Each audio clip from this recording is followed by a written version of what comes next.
Hey, Nick, now that you've got a mouthful of water, you want to say a prayer to get us started, please? Yeah. I'm glad I'm a fast swallower there, so I don't Me drown. too. Thank you. Very good. Almighty God, as we gather this morning, we just pray your presence upon this group. We pray your guidance upon Michele as she shares her information, her background, and her expertise, and how we can use virtual means and social media to not just put information out, but to really have an impact on our congregations, on our communities, and ultimately the larger kingdom. So we thank you for her commitment to this. We thank you for those who are present and for those who will watch this later. We lift up this time in your hands and in the name of your son. Amen. Amen. Thank you. Nick? Well, we'll get started. So just to tell you a little bit about who I am, my name is Michele. I work at the Water's Edge. My primary role, I have two primary roles here actually, is the kids minister. But on top of that, I handle social media, web communication ministries here at the church. Prior to being in ministry, I worked in public relations. So it's kind of fun. I get to use what I would say my previous life. I get to use some of that in what I do now. So social media is a fun tool to use. I know a lot of us tend to be hesitant to using it because when we think about social media, especially right now, we think about the negative connotations there is with it. You know, there's a lot of back and forth that happens with social media. And in the church setting, social media is awesome because it gives us this opportunity to reach people beyond Sunday. It allows us to really step into their worlds more than we do. Because if you think about it, up until the last few years, our primary contact with the people in our church was Sunday mornings, and then the occasional meeting here and there during the week. But even when you meet with people during the week, it's just a handful of people here and there. With social media, we can connect literally with hundreds of people, if not thousands, on a daily basis. And we can do it 24/7. You can do as much or as little as you want with it. And especially now with COVID, and we're not able to see all the people that we normally see on Sunday mornings. I don't know about you guys, we're back to in-person services, and we have been since about the end of June, but it's nothing numbers wise, it's nothing to what we're used to pre-COVID.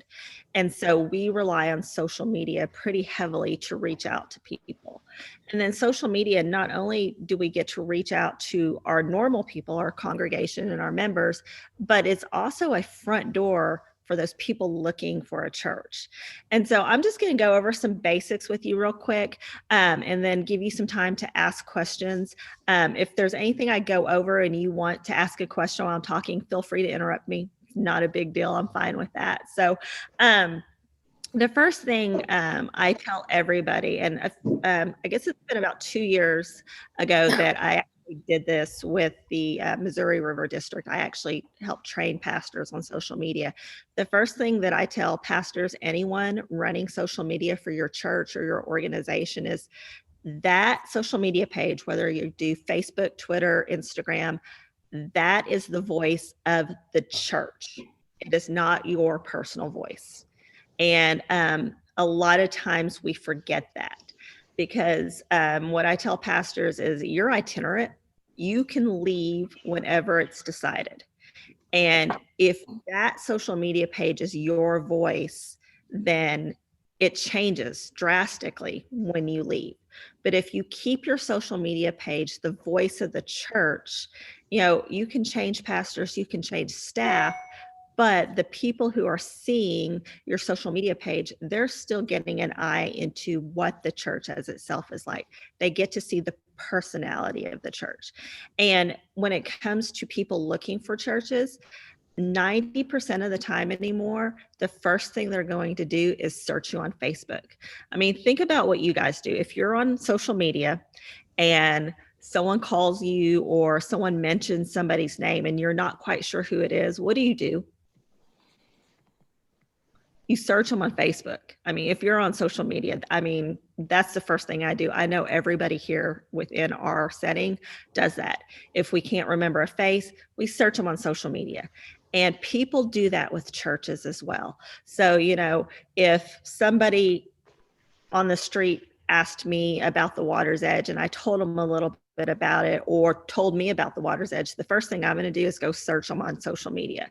I can get on their website, yes, but what they do on social media tells me more of what that church is about. And so with social media, what you're really doing is you're telling stories.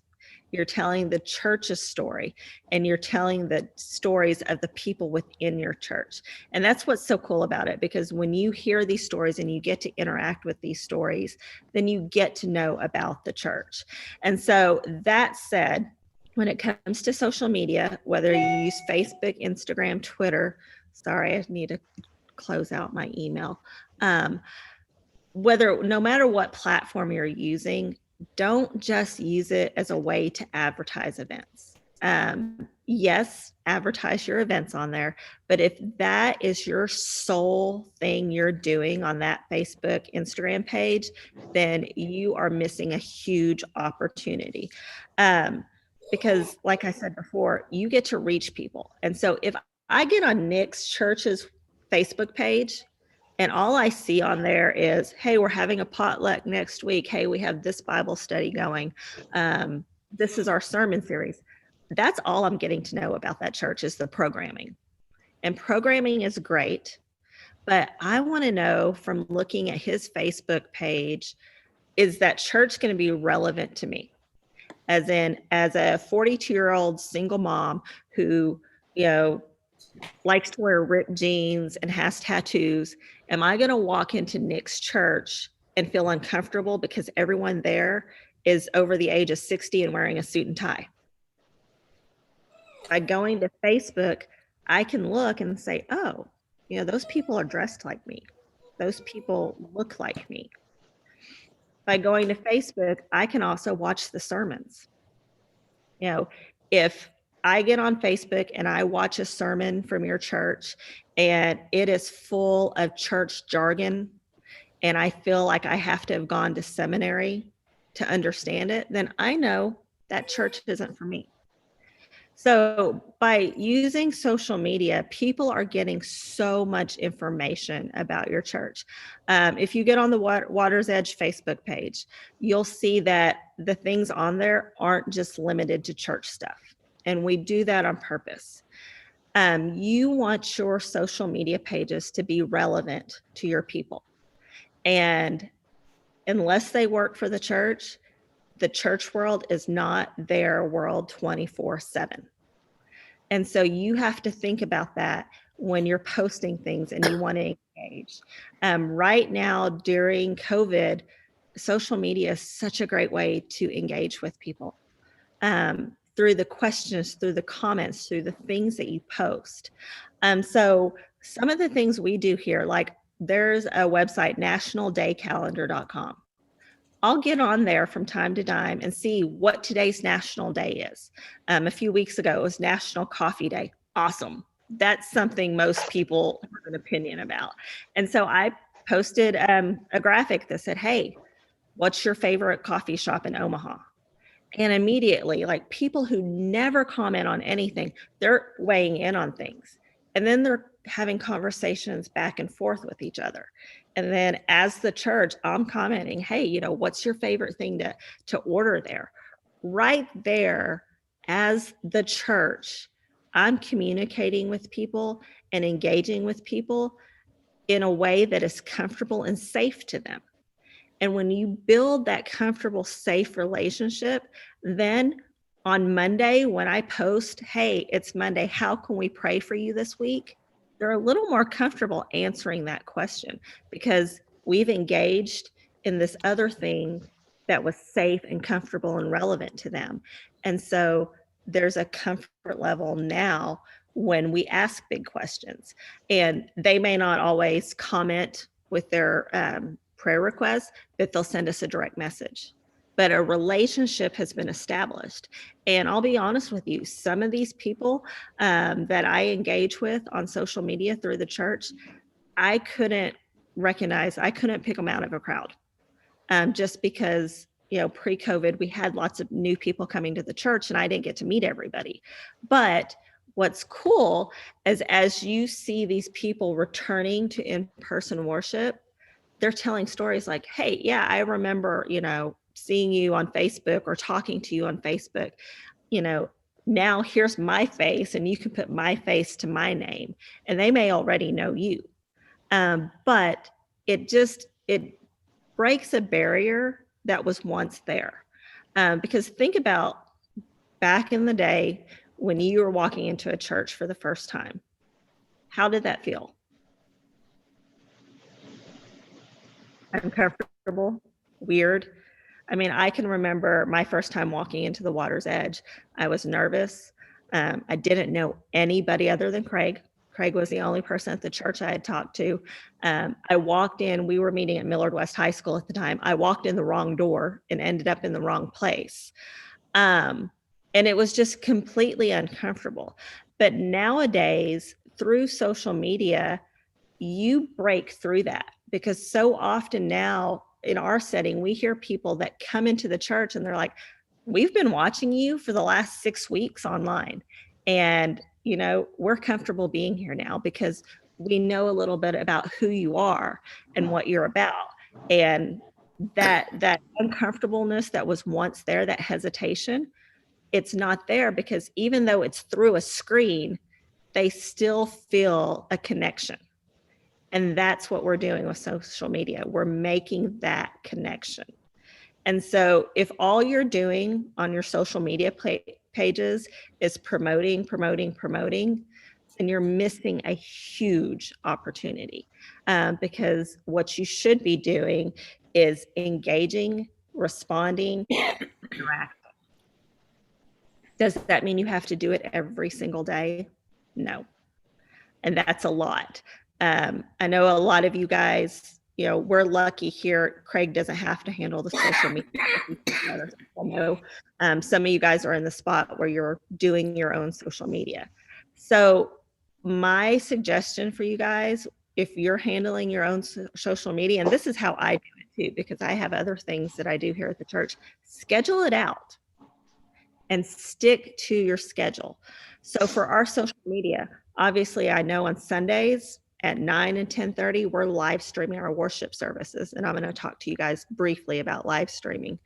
And then I know on Monday mornings, I'm going to post something about prayer request. I'm going to post a link to the sermon. I'm going to post a sermon quote. Those are the things I know I'm going to do on Monday. Now, the rest of the week, is pretty flexible for me, but I know on Wednesday, I need to post something about youth. And then I go through it and I see what we have going on. So like today, we have a new sermon series that we're starting on Sunday.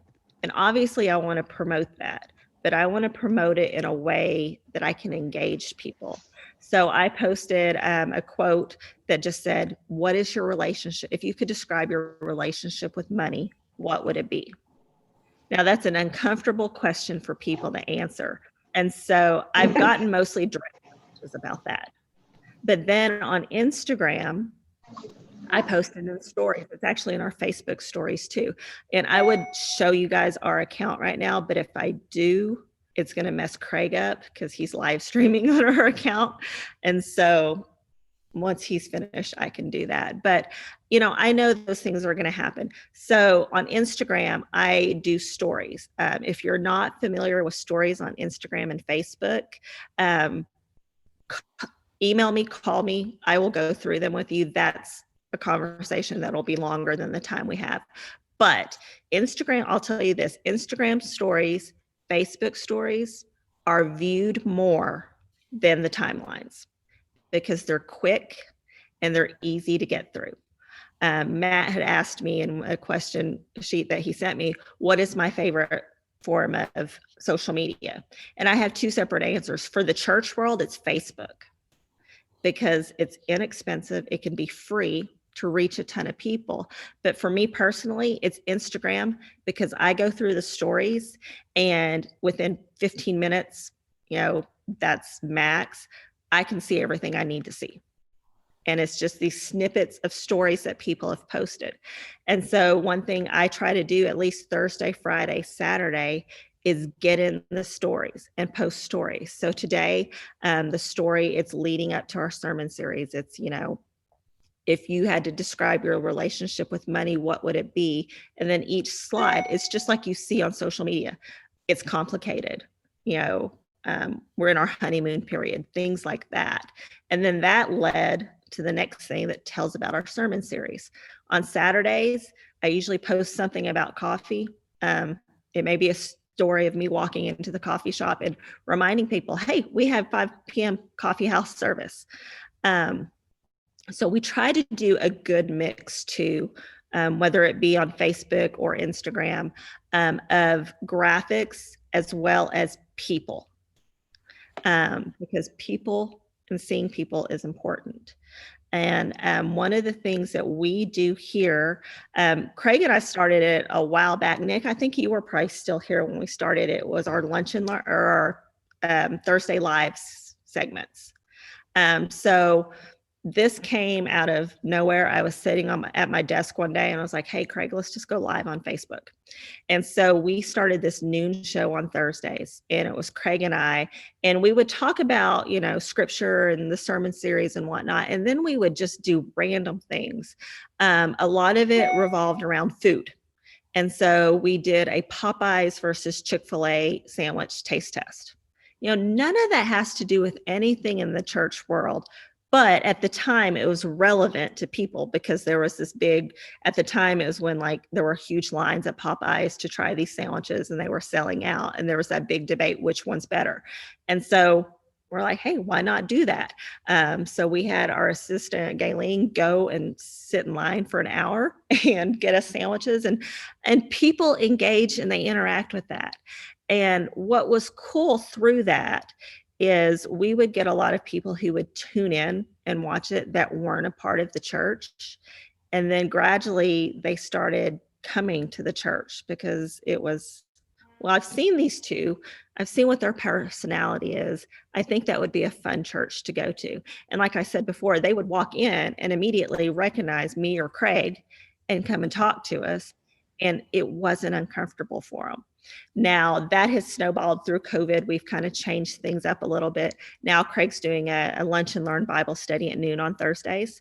But the thing about doing things like that is it gives you a chance to interact with people.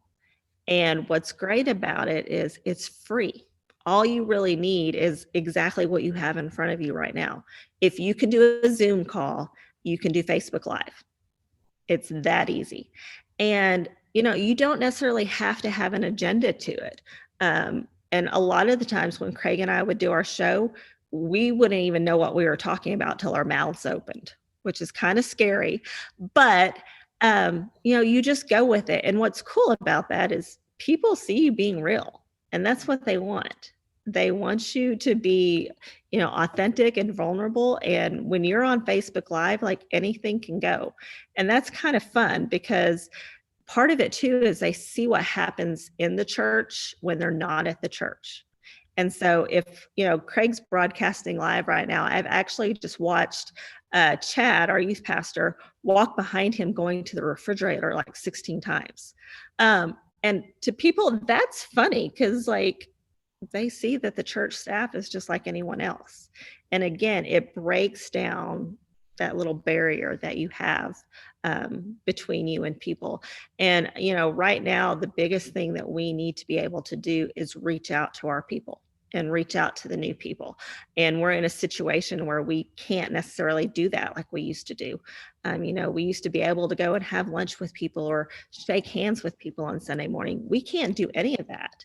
We're masked up. We can't even see smiles really anymore. And so Facebook gives us the opportunity. It's a different, but it allows us to see those smiles and interact with people and get to know people in a way that we we're limited to right now. So that's kind of a little bit of it. I can ramble on all day, and I don't necessarily want to do that. So what specific questions do you guys have? Because I want to make sure I cover what it is you guys want to know.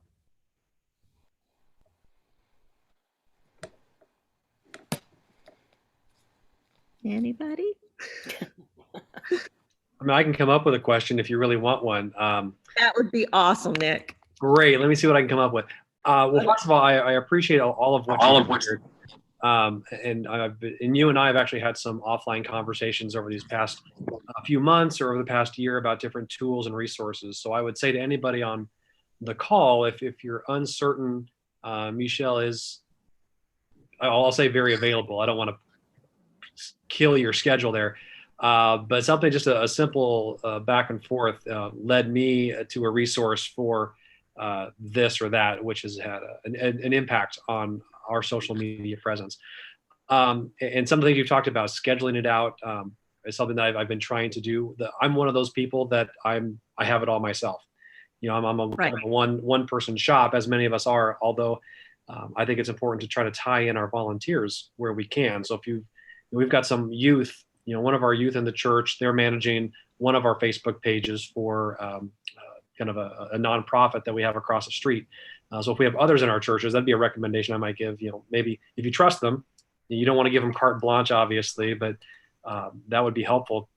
Something that I'm interested in is the stories. You know, stories for me are like Spanish. I know enough to get into trouble and not enough to get out. And so we'll probably have a one-on-one conversation about that. But I'm also curious as to what you have to share about live streaming, because what we do, so I'm serving 2 churches in rural Northeast Nebraska. One of those churches, we live stream to a YouTube channel, which then broadcasts to a local cable channel.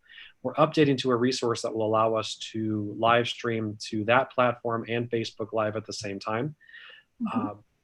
One of the things I've struggled with, though, in our abilities is having, and I know the Water's Edge does this and does this well, so maybe you can share the resource you use, but having the image and then having the words on the screen at the same time. Our current resource allows one or the other, and we're hoping to purchase something that allows for that. But maybe talk about that live streaming experience, what a church can do, effective ways to live stream, perhaps. So I'm going to just say this out right now, that if you aren't live streaming, you should be. And I've talked to a lot of churches and they're like, that's expensive. You know, and I've had other people come here and look at our stuff. Our setup, you know, is great. But if you have one of these, you can live stream. Basically, what you need to live stream your service, just basics. You need an iPhone, you need a Facebook page. And the one thing I do recommend is a wireless mic that goes into your iPhone. You can get one on Amazon for about $35. An adapter goes into the phone, and then the wireless mic just goes to you and it's picking up. Back in the day, you know, when we started our live stream, I'll tell you guys, most people don't know this. The live stream at the Water's Edge started because my son, who's now a freshman at SMU, walked up to Craig one day during Christmas Eve services and said, I can broadcast this through Mom's phone if you want me to. And our live stream came from there. And then we gradually, you know, upgraded and upgraded. But basic, that's all you need. Well, and a tripod. That way someone's not holding it and shaking. That's the basic setup you need for a very basic live stream. And the reason I say you're missing the mark if you're not live streaming your service is through COVID, we have found, you know, our online attendance at the beginning of COVID was crazy. And we were like, where are all these people coming from? Because the thing when you live stream, I can only, as the administrator of our Facebook page, I can only see the people that are friends with me. I can see all the comments, but if I want to see, like you click on there, it tells you who's watching. I can only see the people that are friends. And so we just started asking questions during our live stream. Hey, where are you watching from? If you're new, how did you find us? And what we were finding was people saying, well, my church doesn't live stream and we're not having in-person services. So we just found you when we searched Facebook. So, this sounds horrible, but all of a sudden, like, we may have Nick's people watching our church service, and Nick is missing out connecting with his people simply because we have the live stream. Now, I will say we were very blessed in that we have the setup that we can do, but you can go as small or as big with your live stream as you want. To touch on Nick's question, what we use ProPresenter, and that's what we use to put all of our slides up in our sanctuary on the screens, but it also allows us to put it into lower thirds on our live stream. And so we started obviously our live stream a long time ago. And so that way, whatever was being seen in the sanctuary could also be seen on the screen in there. In order to do it the way we do it, we actually have 6 different computers back there that run everything. And so we have the main computer, but then the main computer also sends it to another computer.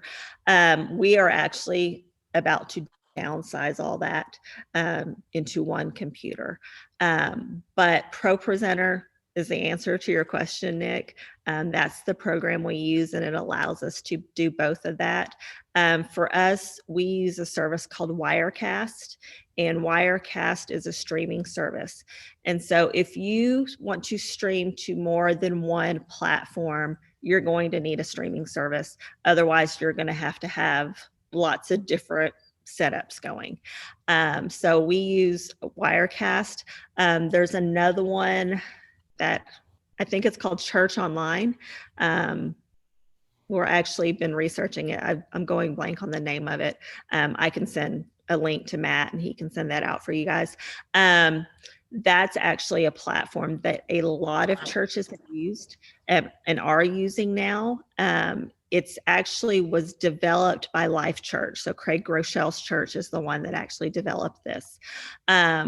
So that also, allows you to stream to it. So what these streaming platforms do is you send a signal to them, and then they take it and they send it out to Facebook, YouTube, Vimeo, wherever you want it to go. We currently don't stream to our webpage. We used to, and this is where it gets crazy. So once our numbers jumped as far as our the people viewing, we lost the free portion of live streaming to our Facebook page via Vimeo. There's this thing called API. I don't understand how it works, but you can pay, but you never know if you're going to end up paying enough. But we actually just recently found a new way to get it back to our website. But unless you want to have like 2 phones going, 2 cameras and all that going, to do more than one platform, you will need to use, Wirecast or I wish I could remember the name of it off the top of my head, but this other platform. And there's a lot of different ones. I will tell you, for live streaming, I am not an expert in that. I will tell you, Becky Hoke at St. Paul and Papillion knows all about it. She actually came and helped us do some of our stuff.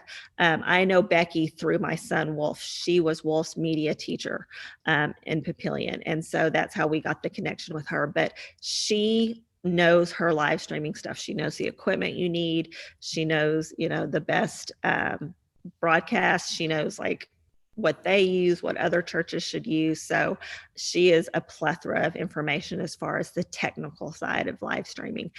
Chad, who works here, he does the tech part on the live stream. So my part of our live stream is kind of the end result. I know enough in our sound booth to make me dangerous and to know what not to touch back there.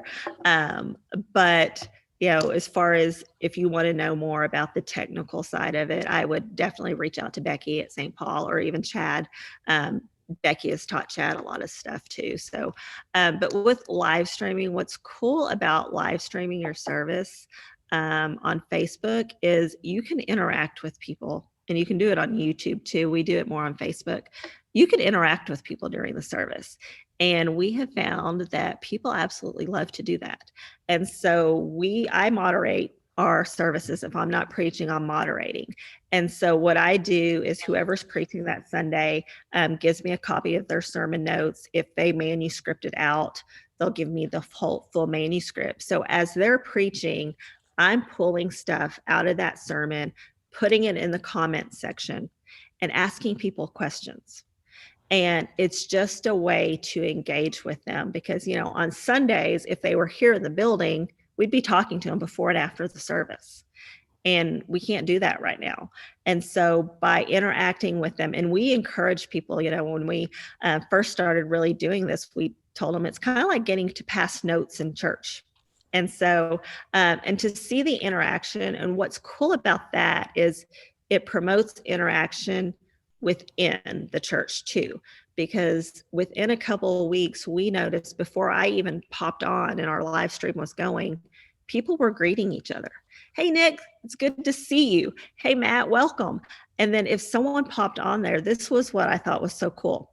Let's say Lori popped onto the Water's Edge thing and said, hey, I'm Lori. I'm from Omaha. I'm watching for the first time. Before I could even welcome her, people from our church were saying, hey, Lori, we're so glad you're here. Let us know if we can answer any questions. Without being prompted, without any of that. And that's what's cool with social media and live streaming is you get your people interacting with other people too. And it may not be someone that they would normally talk to on a Sunday morning, but here they are doing it. And for someone new, like if Lori came to our church for the first time and that's the interaction she got on social media, then she knows when she walks into the church, she knows a little bit about the personality of the church. Another thing I want to touch. Oh, Janice has a question. I'll have a question later. Okay. You have 2 or 3 who have questions. So, because as soon as you said, does anybody have a question? I watched the entire screen go from muted to unmuted. So. Let me touch on one thing and then we'll just finish up with questions. One thing I want to, and this is where people get scared, impress upon you guys with your social media pages, especially Facebook. Don't just post text. Because if you just post text, for those of you who are on Facebook, if you scroll Facebook throughout the day, you see all that is competing for your attention. So if I just go in there and do a post and all it is text, you're more likely to go over that because it didn't catch your attention. So the rule I have here, unless it's something like super crazy that we have to post immediately, the example I have of that is 2 years ago when I was at Camp Fontenelle with the kids, tornadoes came through Fremont and we needed to get, my phone was going crazy and I couldn't answer it. And so I sent Craig a text and said, can you just post on the Facebook page? The kids are fine, we're fine. So if you have to do it like that, that happens, but use pictures, use graphics. And that's where people get scared because they're like, I don't have pictures, I don't have graphics. There is a website called Canva, CANVA.com. It has free versions and it has paid versions. If you are not a graphic designer and you don't know Adobe, the Adobe suite, use Canva. It's got pre-designed things, and Nick and I actually talked about this a few months ago. It has pre-designed layouts, and you can go in there and change the wording, and you're done. That is probably, honestly, the best thing that has happened to people in the church world because it's quick and easy. I do a lot of my designs in Illustrator and Photoshop, but if I just need to do something quick, like this morning, I needed to do a quick graphic for Chad for some fundraisers they're doing for youth. I just got on Canva, and you can start from scratch or you can use something they've already built. And it's there. And like I said, there's a free version of it. And what's great about Canva is any photo or anything that you get from them, you are licensed to use. If you're pulling photos directly from Google or whatnot, you can get yourself in trouble. So be aware of that. That's super easy. Photos, if you're not taking photos at church all the time, start doing it. If you have teenagers with iPhones, they love doing that stuff. Ask people to take pictures, because you never know when you just want to throw up a picture of worship because you're promoting, hey, we started a new service. Have all these things, all these pictures, even video clips at your disposal. Video is great for Facebook and Instagram as well. Short video clips, again, you can shoot them with this. There is an Adobe, let me see if I can find it real quick. There is an Adobe app. It is called Adobe Rush, and it is a video editing app for your phone. There's a free version. There's also a paid version, but super easy to cut the video, add a fade in, fade out. You're good to go. Just a basic, video. If you want to learn more about more advanced video, you and I can have a conversation after the fact, but keep these things, keep a file of it, and that way you can have all these things, because you want people to be able to see what you're posting. And the thing with Facebook and Instagram and Twitter is they use algorithms. And so if Nick isn't actually clicking, like if he's not engaging with anything from the water's edge, if he hasn't, opened up a post, if he hasn't commented, if he hasn't liked, if he hasn't, they actually, Facebook is tracking, like if you're scrolling through and you stop on something, they're tracking that. So if I'm scrolling through and the water's edge page pops up a post, I stop for 2 seconds or whatnot, Facebook is tracking that. And there's actually a way where you can see all the analytics for that. But if I haven't done that in a long period of time, I'm not going to see the water's edge stuff. And that's why doing things that people are going to engage with is so important, because if they're not engaging in any way, shape, or form, they're not going to see your stuff. And that's your free stuff. Paid stuff's a little bit different, those algorithms, and we can go over that too. But I want to answer you guys' questions. So whoever wants to ask next, feel free. Anne had a question at first, I think. And do you want to use the one you have on the chat, or do you have another one? No, let's start with that one. What do you use for your social media scheduler? I use a scheduler called Buffer. And Buffer is another one that you can either do free or you can pay for. We actually pay for it. I think it's called Buffer Enterprise. But the reason I use Buffer is because it allows me to schedule on Facebook, Twitter, and Instagram. And things could have changed since I've started that. But at the time, it was actually the only scheduling system that allowed you to schedule on Instagram too. I used Hootsuite for a while. Hootsuite is a good one, but at the time it would not let me schedule for Instagram. So Buffer is by and large my favorite. What I love about Buffer is when you use the paid version, you can post to as many accounts as you want. And so I have all the Water's Edge social media on there, but I actually have my personal social media on there and Craig's on there, just in case there's something we want to cross post from the church, which is great. With Buffer, you pick, it's probably the easiest too, because you pick, like, it'll have the Facebook, Instagram, it's all scheduled out. And so I hit the Facebook button and it gives me all the dates, and then I can pick time slots. So they have time slots that are already in there. You can customize that. And so, if I know I want to post, so for example, our new Bible reading plan will start up on Sunday. I post the Bible readings at 7:30 on 7:30 a.m. on Facebook, and then I post on them at 8:30 on Instagram. And so I can go through and I can schedule out all 30 days of those, and I can see it as I do it. So as I'm scheduling it, what's great is if I'm like, oh, did I put that in the right place? It's in front of me. I'm not having to toggle back and forth too much. But like I said, I love it because I can schedule stuff out.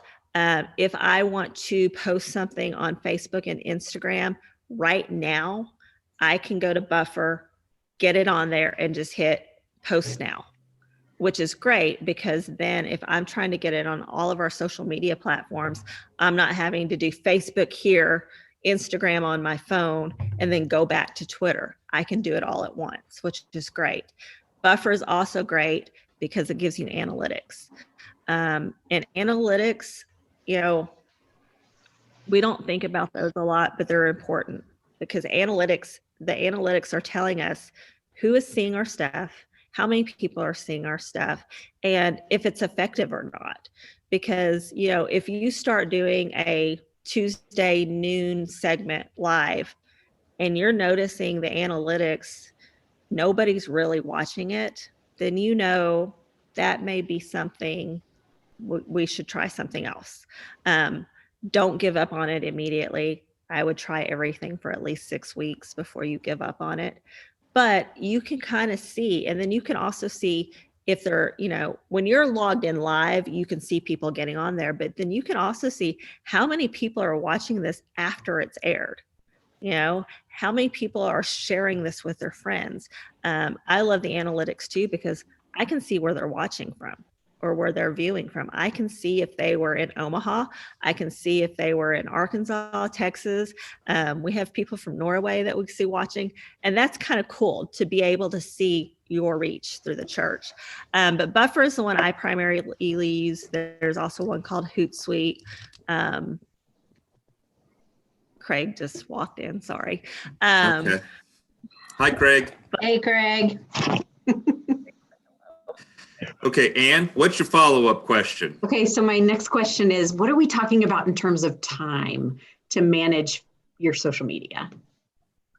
You can put, I mean, you can put as little or as much time as you want into it, honestly. You know, there are weeks where I spend 40 plus hours a week doing our social media just because things come up. At the beginning of COVID, I'll tell you, like, it was a 40, 50 hour a week job because there was so much we were trying to get out there. But I don't tell you that to scare you. If you get yourself a schedule going and you can stick to it, with the exception of building graphics, I mean, you can get this done in a couple hours a week. Graphics are going to take you a little while to build. If you have in-house graphic people, put them to work. I will say, Nick hit the nail on the head. If you have teenagers in your church, give them some parameters and let them run with it, because they love doing this stuff. And if they're capable, one, it gets them serving in the church. Two, it shows our young people that the church values them and that they have a place in the church. And three, these kids can do a whole lot more than most of us can. You know, my son Wolf, you know, did all of our video production and all that up until he graduated, and he still does a lot of it. I put it on a drive and he does it. So, you know, when it comes to time, like I said, you can put as little or as much as you want into it. But the thing I'll stress, to make it manageable for you, schedule it out. And so even for me, so here at the Water's Edge, you know, I run kids ministries. I do this. I also plan worship, develop our sermon series. So I have a lot going on. And so usually Mondays for me are my day that I spend on social media and web. So we have our morning meeting, and then after our morning meeting, I will spend the rest of the day scheduling out what I need to schedule. I'll, you know, build graphics, edit videos, and do all that. And so that's just part of my weekly schedule. And the rest of the staff knows if there's something they need on social media, then they need to get it to me on Monday so I can get it scheduled out. Yes, there are things that come up and we do last minute, but it's just like anything else that you do, you have a schedule for it and it makes it manageable. And so, find the time that you're going to do it, sit down, and I'll be happy to help you do this. Do a social media plan. Sit down one day and do a social media plan for the month. Do it during staff meeting. So, look, so one of the things I said earlier, so on Wednesdays, we know I'm going to post something about youth. And I am not responsible for that content. Our youth pastor is responsible for that content. So look at it that way too. You want to highlight all your ministries in the church, and you don't just want it to be about, the main sermon and what happens in the sanctuary. So, dole it out, let your life group people, your small group people, hey, you know what, on Thursdays, let's post stuff that's relevant to small groups. You need to get me your content by Monday at noon. Kids ministry. Hey, we're going to post about kids ministry on Fridays just to give parents a heads up what's happening Sunday. I need your stuff by Monday at noon. And so when you delegate these things, it takes a lot of the burden off of you. And what I tell the staff here is when you send me something for social media, so I have a PR journalism background, I need to know the who, what, when, where, why, and how. So I need a write-up about it. If you need graphics, then I need you to tell me sooner rather than later. If you have photos available, send them to me. If you have pre-made graphics, let's say it's something for, a series that youth is doing and it came from their curriculum, send that stuff to me. And be specific about when you want this posted. So earlier I said, Chad is doing a fundraiser for youth because we can't do our normal in-person fundraiser. And so it's a little last minute that we're getting it out there. But when he came to me, he gave me everything I needed. And he said, I need this to run on this day, and this day. Cool. That's great. I know when to schedule it out. I have all the information. I'm just going to go in there and schedule it. But, I know that's kind of a non-answer to your question. But I'd really, you can spend as much or as little time to it, but I would, to start, let's just say you're starting from scratch. Sit down with the staff, do a schedule. This is what the month looks like for social media. Wednesdays at noon, we're going to post youth stuff. Once you get that done, then, you're responsible for this. And if you're the person who's doing all the posting, then you determine what their deadlines are. And I have found if you give people deadlines, it's better than just saying, hey, just get it to me when you can. Because if you do that, then you're scrambling to get it in there. And once people get used to doing that, it goes faster for you too. And then you can get it scheduled out. And like I said, if I can get everything scheduled out on Mondays, then the rest of my week is open to do the other stuff I need to do. I know that Janice and Lindsay both have questions. Okay. We got about 7-8 minutes, so I want to Okay, make sure they both get to I'll jump in. Janice, go ahead. So I'm working now with Camp Fontenelle. And so my question is about developing community and relationship with what may be a more or less closed group. Mm-hmm. So what are some hints or suggestions about that? Would it be like a closed Facebook group, or if there are certain people that we want to develop in different kinds of ways? Yeah. So if you're trying to reach a core group of people, I definitely would say create a Facebook group. Mm-hmm. There's two different groups that you can do. You can do public, you can do private. And so a public group, anybody can join. A private group, you have to invite the people to join, or they have to be approved for it. So Nick may be able to see, it could be, Camp Fontenelle supporters. He saw that group pop up on Facebook. He asks to be a part of it. You have to approve them. You can also do hidden groups. Hidden groups are private groups as well, but they are exactly what they say they are. They're hidden. So I can't go and search them, and you have to send out an invite to do it. But yeah, I would definitely do a group. The hard thing about that is you have to make sure everybody is on Facebook. And not everybody is. So once you know everyone's on Facebook, yeah, that's great. And then it's the same thing with your groups. You're going to have to do the exact same thing you do on public social media. You're going to have to engage, be relevant, and tell stories. Because if you want them to be active in that group, you're going to have to give them a reason to be there. So it's the same, post relevant information. Don't just advertise things. Engage them in communication. Engage them in conversation. Put things on there that they're going to comment on, that they're going to ask questions about, that's going to catch their attention. Because just like everything else in Facebook with your groups, yes, you get notifications that something has been posted in your group, but you can also turn those off. And so what's going to happen is, just like a regular Facebook page, your group stuff is just going to go through their screen. And so you have to give them something that they're going to stop at and actually engage with. And the other thing I want to tell you guys about real quick is with Facebook and Instagram and Twitter, the one other thing that we all forget to do is to engage with the people that are following us. And this is something I tell church staff to do. And this you do from your personal pages. So if you're friends with church members on Facebook, be sure to like and comment on their stuff, because that's important to them too. And then on your church page, your business page, camp page, when somebody comments or does something, make sure that you acknowledge it. And it's something as simple as hitting the like button. They know you saw it. They know you read it. You don't necessarily have to write a comment, but at least hit like. And one of the things that I do on Instagram, especially because Instagram it runs a little different than Facebook.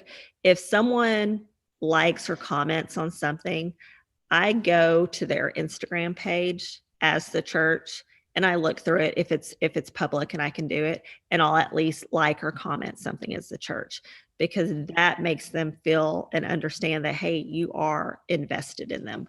Yes, Janice. Here's a super basic question. Okay. What does it mean to actually follow someone? So You have to select that you follow them? yeah. So with pages, and it's a little different with personal pages and stuff. With the business page, so the Water's Edge is a business page. I can like it, and that's fine. If I like it, that means stuff will pop up here and there in my Facebook feed. If I follow them, it means the Water's Edge and whoever else I'm following, their stuff is going to go to the top of my page every time I open it. So those are, it's like your top 10 list. So when you follow someone, Instagram, Facebook is going to make sure that you see their stuff. The same thing is true with personal pages. If you don't follow someone, if you choose to unfollow them, you don't have to unfriend them. If you unfollow them, you're not going to see all their stuff. And I'll be honest with you, there's a lot of people I'm friends with on Facebook that over the last 6 months, I quit following because I just don't need to see that stuff. And so it's a good way to, cut down on the things that you're seeing. But when we tell people from the church about our church's Facebook page, we ask them to like and follow. That way they make sure they get their stuff. Let me get Lindsay in here. Lindsay, I think you had a question, so I want to give you a second to ask your question. So go ahead, Lindsay. Oh, no, she answered it. I'm good. Okay. Before we end, I was just my email address is Michele, Michele @weomaha.com. Feel free to email me any questions you have. If you find me on Facebook, you can send me a Facebook message too. But, take a minute and check out the Water's Edge Facebook page. Look at other churches' Facebook pages. I will tell you, North Point Community Church that's Andy Stanley's church. They do some cool stuff on their Facebook page. Gwinnett Church, which is actually one of their churches too. It's a satellite campus. They are probably the best as far as engaging the community. And they do some really cool stuff. The Woodlands United Methodist Church in Houston, all of their campuses, so the Woodlands UMC, the Loft, and the Harvest, they all do some really cool stuff on their Facebook and Instagram pages. So, take time, just, if you have an hour or so to kill, if you're a parent and you're sitting in car line, check out some of these and see what they're doing, because a lot of it you guys can do too. Wonderful. I always want to honor the hour. Lori, do you have a question? You're the only one that haven't asked. Well, I do have one question, and it kind of goes along with all of this. We have trouble on our Facebook page sometimes just getting people to, like, when we do Sunday service during COVID, we've been doing it on the Facebook page. I can't even get people to sign in. I'll see we have like 20 people watching and 5 people have signed in. And, we can't get them to like or share our pages. I tried those like fun things last summer, like, just questions about, like you did your coffee thing. I had some of those every couple days or so.